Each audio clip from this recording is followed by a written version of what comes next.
Hello साथियों, स्वागत है आपका रोशन मिश्रा ब्लॉग में। एक विशेष सब्जेक्ट पे अभी बात करने आया हूँ।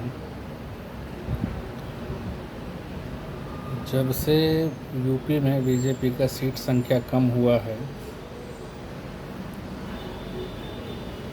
ठीक है, सीट कम ज़्यादा होता रहता है। 10 साल तक जीता उन्होंने लगातार 14 में, 17 में, 22 में अच्छा प्रदर्शन किया।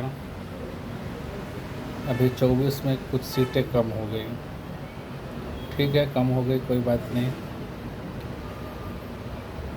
अयोध्या हार गया बीजेपी, ये तकलीफ़ की बात है।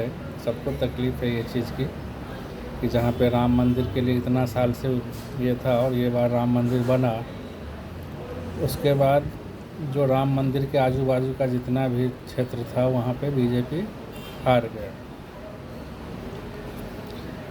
ऐसे तो प्रधानमंत्री नरेंद्र मोदी ही बनेंगे, इसमें कोई डाउट नहीं है। उनका कल शपथ भी होगा 9 तारीख को शाम को 7:15 बजे। लेकिन यूपी की वजह से उनको पूर्ण बहुमत नहीं मिला है।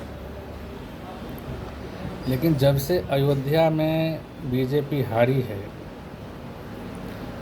अब सोशल मीडिया पे यूपी वाले को और ख़ासकर अयोध्या वाले को बहुत जलील किया जा रहा है, गाली दिया जा रहा है। ये चीज़ सही नहीं है, इस पे ब्रेक लगना चाहिए, क्योंकि ये वही यूपी की जनता है जिसने उनको 2014 में 72 सीटें दिया, 2017 में योगी को 325 सीटें दिया,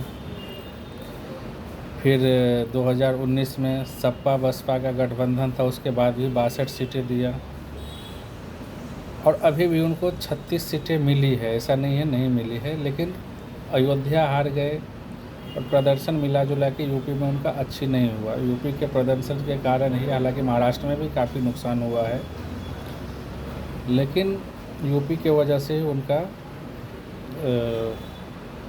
ये पूर्ण बहुमत नहीं आया है।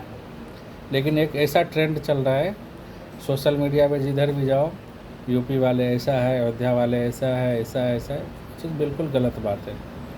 18,000 वोट से अयोध्या में सपा के प्रत्याशी ने जीता है। इसका मतलब ये नहीं कि बीजेपी को वोट नहीं पड़ा है, उनको भी पड़ा है। तो जब हम अयोध्या वाले को गाली देंगे तो उसका क्या दोष है जिसने वोट दिया है। और ये कहा जा रहा है कि मंदिर के पास जाओ तो प्रसाद मत खरीदो, मंदिर जाके आ जाओ, लेकिन मंदिर के आजू बाजू के लोग वोट दिया नहीं दिया वो कौन देखने गया। दूसरा, अगर हारा है तो क्यों हारे हैं हम, इसकी समीक्षा करना चाहिए बीजेपी को। और जनता को भी ये सोचना चाहिए कि ये लोकतंत्र है, जब भी जिसको मन होता है वोट देता है, चाहे वो अफवाह फैलाकर वोट लिया गया हो, ये संविधान बदल देगा, या कांग्रेस वाले ने कहा कि हम 8,500 रुपया महीना देंगे खटाखट टकाटक। पब्लिक अभी भी बहुत सारे अफवाह में आ जाते हैं, क्योंकि मोदी से जो मिल रहा है 10 साल से मिल ही रहा है, 5 किलो राशन फ्री, किसानों को 2,000, तो वो तो बंद होगा नहीं। अभी जो नया दे रहा है उस पर चलते हैं, तो पब्लिक को तो चाहिए ही फ्री में सब कुछ। तो मेरा ये कहना है, जो अयोध्या और यूपी वाले को जो गाली दिया जा रहा है, तो फिर 27 में तो योगी को वहाँ पे जीतना है कि नहीं जीतना है, वोट लेना है कि नहीं लेना है। उनको गाली देने से अच्छा है बीजेपी को कि वहाँ पे ये विचार करे, ये सुधार करे कि हम हारे क्यों। अभी जो वहाँ का फैजाबाद से जिसको टिकट दिया था बीजेपी ने, लल्लू सिंह को, सबसे पहले उसी ने कहा था कि मोदी को 400 इसके लिए चाहिए क्योंकि संविधान बदलना है। तो अगर बीजेपी इस पे एक्शन लेता तो प्रत्याशी बदल सकता था। पहला गलती बीजेपी का ये है, हमारे नज़र से। वो प्रत्याशी बदल सकता था, वहाँ पे वो मैटर ख़त्म हो जाता। जो पूरा देश में ये माहौल खड़ा हुआ कि अगर बीजेपी तीसरी बार आई तो संविधान बदल देंगे। दूसरा गलती बीजेपी का ये है कि उन्होंने भी अपने पार्टी कार्यकर्ता को जो 5 साल से 10 साल से मेहनत कर रहा है उसको टिकट नहीं दे करके दल बदलू को, जो कांग्रेस से आया, जो सपा से आया, उसको टिकट दिया। तो वहाँ का जो कार्यकर्ता जो काम करते हैं, जो ज़मीन में फील्ड पे काम करते हैं, वो उसको नाराज़गी हुई। स्वाभाविक है, कोई भी पार्टी में 10 साल 20 साल से काम कर रहा है और आप किसी को सीधा लाते हो दूसरे पार्टी से और उसको टिकट दे देते हो। दूसरा गलती ये हुआ। तीसरा गलती ये है कि वहाँ का जो लोकल उम्मीदवार था उसने कुछ काम या मेहनत नहीं किया ज़मीन पे। क्यों नहीं किया? क्योंकि ऊपर मोदी है, यूपी में योगी है, राम मंदिर बन ही गया है, तो हमको तो जीतना ही है, 80 में से तो 70-75 सीट आएगा ही आएगा। ये जो अति आत्मविश्वास था ये उनको ले डूबा। क्योंकि गांव में जनता जो है, गांव में जो गरीब है, वो क्या सोचता है, वो नेता का काम है पता करना वहाँ का लोकल उम्मीदवारों को, उसको क्या प्रॉब्लम है क्या नहीं है। कहा गया कि राम मंदिर के लिए जो अतिक्रमण हुआ, जिसका ज़मीन लिया गया उसको सही से घर नहीं दिया गया। अगर ये चीज़ सही में नहीं दिया गया तो ये सच्ची तकलीफ़ की बात है। योगी मोदी के रहते हुए राम मंदिर बनाने के लिए जिसका ज़मीन लिया गया, अगर उसको पूरा सही तरीके से उसका घर बसाया नहीं गया तो ये चीज़ तो गलत बात है ना। ये चीज़ सोचना चाहिए। दूसरा, ये तो यूपी का 3 गलती मेरे नज़र से है। अभी मैं आ जाता हूँ महाराष्ट्र में। महाराष्ट्र में भी बीजेपी को काफ़ी नुकसान हुआ। उसका फर्स्ट कारण ये है कि अगर आप शिंदे को तोड़ के सरकार बना ही लिए थे तो अजीत पवार को लेने की क्या ज़रूरत थी, जिसका 3 दिन पहले प्रधानमंत्री कहते 70,000 करोड़ घोटाला हुआ। और आज से नहीं, बीजेपी कब से अजीत पवार के ऊपर ये 70,000 के घोटाले का आरोप लगा रहे हैं। अब उसको तोड़ के लाते हो। अशोक चौहान, कांग्रेस का आदर्श घोटाला याद होगा सबको, जब वो महाराष्ट्र के सीएम थे, बीजेपी विपक्ष में थी, बीजेपी मजबूती से विपक्ष में मुद्दा उठाते हुए अशोक चौहान का इस्तीफा देना पड़ा था मुख्यमंत्री पद से महाराष्ट्र का। जिसका आपने भ्रष्टाचार के विरोध करते करते इस्तीफा लिया, उसको आप अपने पार्टी में अपने कार्यकर्ता को दरकिनार करके राज्यसभा भेज देते हो। तो ये गलती है वहाँ पे। तो गलती बीजेपी भी ने की है तो उनको खुद समीक्षा करनी चाहिए। जब उनको पूर्ण बहुमत मिला 2 बार तो ये अदली बदली करके लान के और लाओ, कोई बात नहीं, लेकिन उसको 5 साल 10 साल पार्टी में ऐसे ही रखो। फिर वो अगर वो रह जाता है पार्टी में फिर उसको पद दो या राज्यसभा भेजो या लोकसभा का टिकट दो। लेकिन अपने कार्यकर्ता को नज़रअंदाज करके ये सबको आप टिकट देते हो तो पब्लिक वहाँ पे जो बीजेपी सपोर्टर भी रहता है उसको भी गुस्सा आता है। तो ये सब प्रॉब्लम है। खैर, सरकार तो बन ही गई है, कोई दिक्कत है नहीं। लेकिन जो मोदी जी पहले दहाड़ते थे उसमें थोड़ा प्रॉब्लम आ सकता है, क्योंकि लेफ़्ट राइट दोनों अभी तीनों एन है, नरेंद्र मोदी, नीतीश कुमार और नायडू। तो लेकिन मुझे उम्मीद है कि मोदी जी पहले जैसा ही काम करेंगे, तो उसमें उनको कोई दिक्कत नहीं आएगा। और जब हम आप जानते हैं कि गठबंधन सरकार में प्रॉब्लम होगी तो वो भी जानते होंगे, तो पहले तो वो भी विकल्प तैयार करेंगे कि अगर ये लोग चला भी जाए तो हमारा सरकार कैसे चलता रहे। और जहाँ तक गठबंधन की बात है तो कोई एक जाएगा तो सरकार नहीं गिरेगी। अगर दोनों जाते हैं, नरेंद्र मोदी या नीतीश कुमार, तभी सरकार गिरेगी। तो इसके लिए भी ये है कि दोनों में से दोनों तो एक साथ जा नहीं सकता, ये चीज़ है। तीसरी बात है, जो ये लोग का पहले जो कुछ एजेंडा था बीजेपी का, उसमें से जो मेन एजेंडा था 2-3 वो सॉल्व हो गया। जैसे राम मंदिर बन गया, 370 ख़त्म हो गया, जिसके विरोध में ये नीतीश कुमार या नायडू थे, वो सब मैटर है नहीं। अभी एक मेन है मुस्लिम आरक्षण ख़त्म करना, जो बीजेपी का एजेंडा है, जो पूरे प्रचार में घूम घूम के कहा गया है कि हम आएंगे तो मुस्लिम आरक्षण ख़त्म करेंगे। लेकिन इसका पक्ष में ये नीतीश कुमार और नायडू नहीं है। और दूसरा है यूसीसी, कॉमन सिविल कोड, इस पे जेडीयू विचार विमर्श करने की बात कर रही है। तीसरा है अग्निवीर योजना, जो मोदी जी ने चालू किया। उसमें अग्निवीर में क्या है, डिटेल है मुझे नहीं मालूम, मैं इतना नहीं जानता हूँ जो आपको बताऊँगा। लेकिन इतना तो ज़रूर है कि अगर आप किसी को सेना में भर्ती करते हो और उसको 4 साल के लिए करते हो, और अगर वो कुछ उसको हो जाता है तो आप ना शहीद का दर्जा देते हो ना पेंशन देते हो। तो इस पे मोदी जी को विचार करना चाहिए। अगर वो भी स्वाभाविक है, वो भी राष्ट्र के लिए काम करते हैं, तो उनको सोचना चाहिए ये चीज़।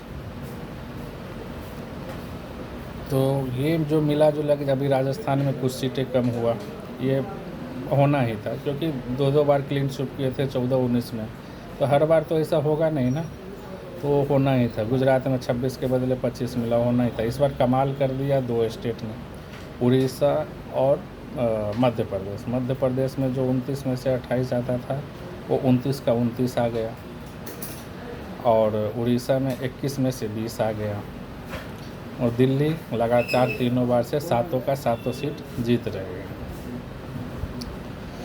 तो खैर मोदी जी तो सरकार बन ही रहे हैं। अभी रही बात अपना केजरीवाल जी की।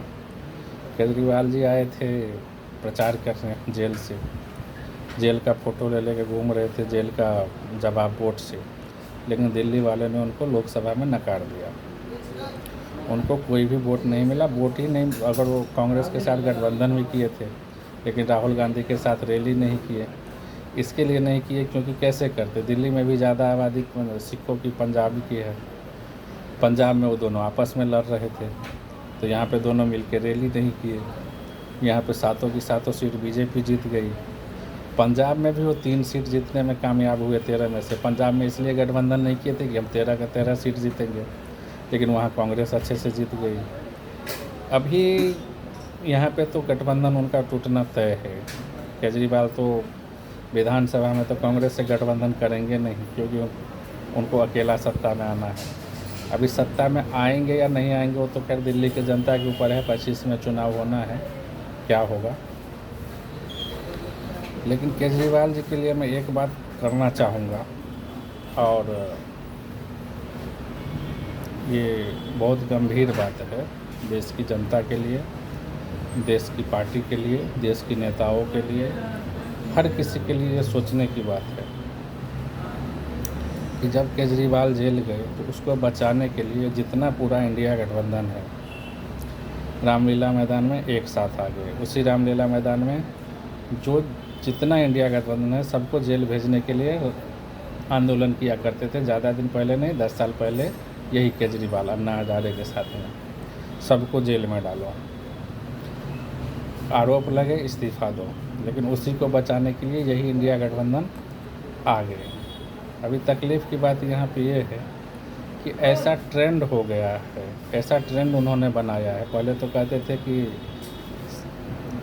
सबको इस्तीफ़ा देना चाहिए, और खुद जेल में है, जेल से सरकार चला रहे हैं, खुद इस्तीफ़ा नहीं दे रहे, और सभी पार्टी उनके पक्ष में है कि ठीक है, ये चीज़ अच्छी बात है। लेकिन ये देश की जनता को सोचना है कि अगर इसी तरह से कल जाके, मैं बोल रहा हूँ, कोई और सरकार बीजेपी का मुख्यमंत्री पे आरोप लगे और वो भी कहे, केजरीवाल का ही डायलॉग कहे कि हमको कांग्रेस ने फंसाया है, हम क्यों दें इस्तीफ़ा, तो इस तरह से देश या राज्य नहीं चलेगा। कोई भी मंत्री पे आरोप लगता है, उसके लिए कोर्ट है, कोर्ट आपको बरी करेगा, आप आके फिर से मुख्यमंत्री बन जाओ। दिल्ली वाले ने आपको 62 MLA दिए, किसी पे आपको विश्वास नहीं है। अरे कम से कम बीवी को ही बना दो मुख्यमंत्री, दूसरे MLA को नहीं बनाओगे तो।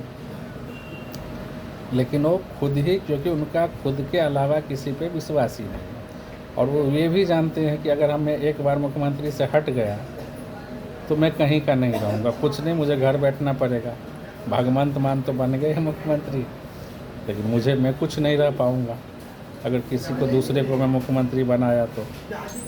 तो ये जो पद और लालसा की जो राजनीति इतनी ख़राब चीज़ है, जो कोई भी उसमें जाता है, उनकी पद, लालसा, गाड़ी, हाई फाई, लाल बत्ती, आगे पीछे, ये सब उनकी आदत लग जाती है। जब केजरीवाल जी आए थे तो सारे नेताओं को भ्रष्ट कह रहे थे, बंगला नहीं लूँगा, ये नहीं लूँगा, लेकिन पता नहीं, मैं तो देखा नहीं हूँ, लेकिन पता नहीं, वो बोलते 8 लाख का पर्दा ही लगाए हैं, 51 करोड़ का रेनोवेशन ही किया है घर में। गाड़ी तो देख ही रहे, पहले वो आए थे नीला कलर वैगनार से आते थे, अभी वो वैगनार किधर गया, मुख्यमंत्री बनने के बाद मालूम नहीं पड़ रहा है। तो यही सब विषय है, जीत हार होती रहती है, संख्या कम ज़्यादा होती रहती है। जनता को कभी भी गाली नहीं देना चाहिए। जो मैं ट्रेंड देख रहा हूँ कि जब से यूपी में बीजेपी का खराब प्रदर्शन हुआ है, खासकर अयोध्या में।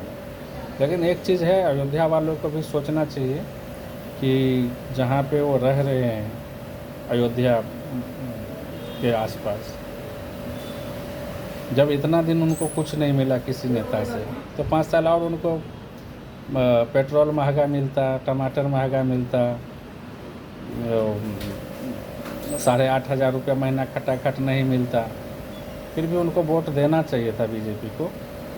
ये चीज़ मैं भी कहूँगा। लेकिन अगर नहीं दिए तो उनका भी लोकतांत्रिक अधिकार है, जिसको जिताए अच्छा है, कोई बात नहीं। क्योंकि सामने तो उसी के लिए कोई भी पार्टी बदलाव, अगर दूसरा सत्ता पक्ष के बदलाव दूसरे अपोजिशन को चुनता है, सत्ता पक्ष के सामने अगर किसी दूसरे उम्मीदवार को चुनता है, तो इसका मतलब यही होता है कि वो उनको बदलाव चाहिए, उनको रियायत चाहिए, उनको जो कुछ नहीं मिल रहा है वो चीज़ भी चाहिए। तो ठीक है, पेट्रोल महंगा है, सब्ज़ी महंगा है, महंगाई ज़्यादा है, तो कोई भी आके, मैं ये चीज़ बोल देता हूँ, सरकार किसी का भी बने, कोई भी बने, आपको खुद ही कमाना है, खुद ही खाना है, खुद ही अपना घर चलाना है, सरकार आपको कुछ नहीं देने वाली है। तो ये चीज़ तो जनता समझ ही ले। कोई भी आएगा और अभी 100 रुपये पेट्रोल है तो उसको 50 कर देगा, ये संभव नहीं है। ठीक है, ये संभव नहीं है और नहीं कर सकता। कोई भी आएगा बोलेगा मैं जीएसटी ख़त्म कर दूंगा, नहीं कर सकता। तो खुल के बोले, नहीं कर सकता। जो खुल के बोलता है वो तो करता नहीं है। जो रैली में खुल के बोलता है मैं ये दूंगा वो दूंगा, वो तो देता नहीं है। जो नहीं बोलेगा वो कैसे कर देगा? ये चीज़ कभी भी जनता को समझना चाहिए। वो बोलते हैं कोई भी जनता महंगाई है, ऐसा है, वैसा है, ठीक है, प्रॉब्लम है, लेकिन क्या सामने वाला आते ही महंगाई कम कर देगा क्या? कांग्रेस ने पूरे देश में बोला कि 5 जून से 8,500 रुपया महीना हर महिला को खटाखट दूंगा। उन्होंने देश में तो फिर भी नहीं जीत पाए, लेकिन जिन राज्यों में उनका सरकार है उस राज्य के महिला को देना चालू करे। बाकी राज्य वाला देखेगा कि हाँ, उस राज्य में कांग्रेस की सरकार बनी है, वहाँ पे हर महिला को महीने का 8,500 रुपया, साल का 1 लाख रुपया मिल रहा है। दूसरी बार से दूसरे राज्य में भी उनको वोट दिया जाएगा। लेकिन वो तो ऐसा कर नहीं रहे हैं, क्योंकि वो कर नहीं सकते, नहीं दे सकते, कोई भी हो। इसके लिए जिम्मेदार नेता चुने। मोदी जी 2,000 रुपया महीना किसान को दे रहे हैं, 2,000 रुपया क्वार्टरली दे रहे हैं, साल में 6,000। अगर वो एक जिम्मेदार नेता नहीं होते देश के प्रति, तो जो ये लोग 8,500 रुपया महीना लोगों से प्रलोभन दिया, 8,500 महीना दूंगा, तो कम से कम 8,500 छोड़ दीजिए। जो 2,000 क्वार्टरली देते हैं उसी को 5,000 क्वार्टरली कर देते। जो अभी 6,000 मिल रहा है वो 15,000 किसान को मिल जाता। लेकिन उन्होंने नहीं किया, क्योंकि जो देश का, जैसे घर का गार्जियन होता है, उनको बजट रहता है, उनको कैसे चलाना। जो देश के प्रति जिम्मेदार नेता है, उनको बजट भी तो देखना है कि हमको किसको क्या देना है, नहीं देना है। तो जिसको देना नहीं है वो कुछ भी बोल देगा। जैसे केजरीवाल पंजाब में बोला हर महिला को 18 साल से ऊपर को 3,000 महीना देंगे। कितने साल हो गए सरकार बन के, कितने महिला को मिला 3,000 रुपये महीना? तो यही सब बातें थी जो बीजेपी का जो थोड़ा, हालांकि प्रदर्शन में ख़राब नहीं बोलूँगा, 10 साल पूर्ण बहुमत सत्ता में रहने के बाद भी अगर तीसरी बार सबसे नंबर 1 पार्टी और एनडीए को पूर्ण बहुमत, पीपल अलायंस एनडीए को पूर्ण बहुमत मिला है, तो इसको हार नहीं कह सकते। लेकिन हाँ, जो मोदी जी का स्टाइल है अकेले दम पे सरकार चलाने का, वो उनको उससे 32 सीटों कम रह गए हैं, जिसमें यूपी और महाराष्ट्र का बड़ा हाथ है। महाराष्ट्र में भी उनका खराब प्रदर्शन हुआ है और यूपी में, लेकिन उन्हीं जनता के पास, जैसे महाराष्ट्र में भी फिर चुनाव होना है 4 महीने बाद, तो उन्हीं जनता के पास फिर उन पार्टी को जाना है। तो उनको सबसे ज़रूरत है कि वो इस पे अपना चिंतन करें, मनन करें कि गलती कहाँ पे हुई, क्यों आखिर पब्लिक ने हमको वोट कम दिया, क्यों दूसरे अपोजिशन को दे दिया वोट। इस पे उनको सुधार लाना चाहिए। खैर वो मोदी जी तीसरी बार एक इतिहास रचने जा रहे हैं। 9 तारीख को 7:15 बजे उनका शपथ ग्रहण होगा और आप सब लोग भी उनका शपथ ग्रहण देखिए। जो उनके सपोर्टर है वो देखिए, जो उनका विरोधी है वो भी, उनको भी देखना ही पड़ेगा। नहीं देखेंगे तो भी प्रधानमंत्री मोदी ही बनने वाले हैं। ये लोकतंत्र है, उनको भी स्वीकार करना ही पड़ेगा। और हम भी प्रधानमंत्री जी को बहुत बहुत शुभकामनाएँ देते हैं तीसरी बार प्रधानमंत्री बनने के लिए। और मैं उम्मीद करता हूं कि जिस तरह से उन्होंने 10 साल में अपना, जिनको जो जैसा मन हुआ देश हित में, जो अच्छा उन्होंने कानून लाए, वो फिर से उनको लाना चाहिए। उसको किसी गठबंधन के झुकाव में जो देश हित का कानून है वो नहीं रोकना चाहिए, चाहे उनकी सरकार चले या ना चले, या अपना सरकार चलाने के लिए अपना विकल्प या नंबर तैयार करें। नहीं तो 2014 से पहले का सरकार मालूम ही है किस तरह से सरकार चलता था। नमस्कार भाइयों, मैं इतना ही कहना चाहूँगा।